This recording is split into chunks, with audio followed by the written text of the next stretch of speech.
Welcome to 7 Minutes to Shift, the podcast hosted by your girl, Coach Tanya K. I am excited to have you here today. We are going to dig into it, get real deep, and guess what? Only in 7 minutes. So this is the 7 Minutes to Shift podcast where I shift your mindset, your attitude, your energy, and your business's success in just 7 minutes. Now let's get into it. Hey, welcome to 7 Minutes to Shift. Today's episode is not a downer, but it's something that I'm actually experiencing myself right now. So I definitely want to release this energy within myself as well as help somebody else who may be going through the same thing. So I want to talk about 5 things that you can do. And within one of the things, it's 5 additional things. So I guess 10 things. But anyway, 5 things that you can do that makes death just a little bit. And I hate to make it feel a little bit better, because what feels good about death? But just to make it feel a little bit better, or bearable, I should say. So let's get into it. One of the first things that I had to accept, and when I nurture people or deal with people that have dealt with death, you got to accept your feelings. Whatever your feels are at that particular time, let them have their way. Don't worry about who's looking. Don't worry about what people are saying. Just feel your feels. Accept whatever it is that you're feeling and allow that truth to come out. Because if not, you're going to keep those feelings locked inside and it's going to affect you later. Number 2, go through the 5, I'll give you 5 stages. Some say it's 7, but the 5 stages of grief. These particular stages do not have to be in this particular order. The last one, however, is typically the one that allows you to actually move on from the actual grief. So let's go over these 5 stages. The first one is, denial. So you're going to be like, yeah, this is not happening. I don't know what's going on. I know when my father died, it took me 5 years to even own up to the fact that he was dead. I was still calling his phone, and I just couldn't accept the fact that he was dead. So I was in extraneous denial, which is not healthy, because I wasn't able to release the energy that was locked up or even honor his death properly. The second stage is anger. You're pissed off. You want to know why God took these loved ones from you, why God killed your loved one, or why did this happen to you or at this particular time. And that's okay. You're going to go through that anger stage, and if you got to cuss God out, he understands, because he knows what you're going through. The next one is bargaining. I did a lot of this. God, if you bring them back, I promise I'll do this. Or God, if you do this, I'll do that. You're asking God for some type of way to fix it so that the pain won't exist anymore. So you're asking God to change things in exchange for something else. It's real. And trust me, God understands that as well, because you're grieving. Next is depression, and this is where a lot of people, and I actually got stuck in this phase, and even when my first husband died, I got stuck in this stage. But depression is when you absolutely cannot accept a new reality, and you're stuck on the old.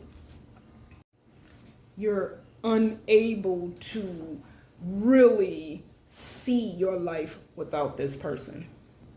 Definitely not a place to get stuck, but it's okay to be there. But while you're there, go through all of the motions of the depression, go through everything that you need to go through, but you want to go through it. That's the thing. You want to go through it. You don't want to stay stuck there.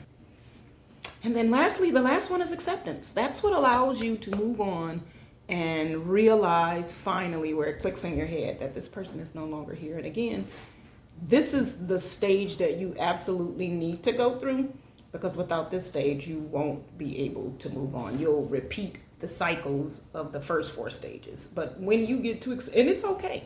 It's okay. You may have to go through all of these things. And again, they don't have to be in alphabetical order. You could be depressed when it first happens, and then denial, and then anger.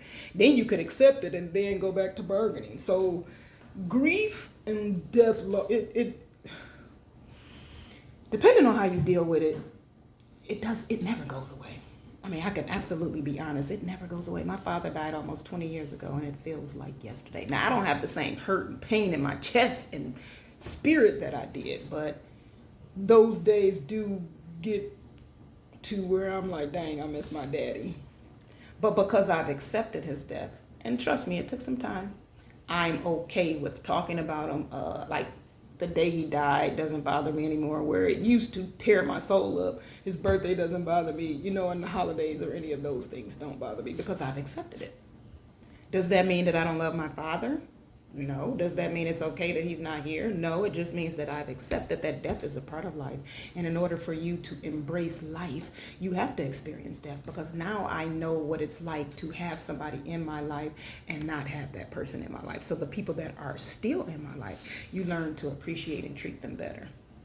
Now, the third thing in my 5 tips is memorializing. So every year, well, actually, we haven't done it in the past couple of years, but when my father first died, we would do every year, the day he died, we would do a balloon release, something to remember him by. My sister would make shirts.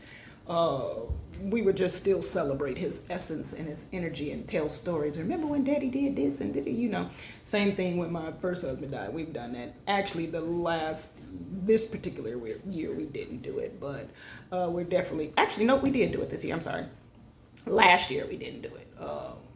But it's definitely a thing to remember them by, to keep their essence close to you. Number 4, start moving on without them. And this is hard, but you have to. You absolutely have to start healing and going through the process of living life without them. And then number 5, rewrite your ending to your story. Yes, they are not here, but you still are. And I'm pretty sure they wouldn't want you to live a dead life. So it's absolutely imperative that you move on and start a new life without them. And you have to understand, without them, that doesn't mean you don't love them. That doesn't mean that you don't care about them. That doesn't mean any of those things. It just means that you realize that death is a part of life. You're still living, and you still want to feel life as it's given to you. So I hope this episode definitely helped you.